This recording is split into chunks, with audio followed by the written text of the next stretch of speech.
Aká je finančná strata pre rodinu, ak ich zasiahne smrť človeka v produktívnom veku? Pozeraj toto video. Uvedieme si príklad. 40-ročný muž, 1500 eurový príjem, manželka a 2 deti. Má hypotéku na 100 000 eur, zafixovanú na 10-ročnú sádzbu 0,99%, splátka 320 eur. Ak tento človek náhle zomrie, znamená to veľkú stratu príjmu pre rodinu. Ak by sa mu do jeho 65. veku nikdy jeho príjem nezvýšil, pre rodinu to znamená 450 000 eur, o ktoré jeho príjmom prichádza. Áno, počuješ dobre, 450 000 eur.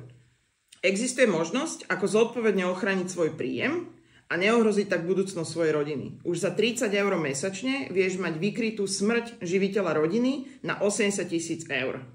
Táto suma môže tvojej rodine zabezpečiť prežitie v časoch, kedy zarábanie peňazí bude to najposlednejšie, na čo budú mať chuť myslieť. Ak chceš byť zodpovedný, napíš mi a ukážem ti, ako eliminovať rizika s fatálnym dopadom na tvoju rodinu.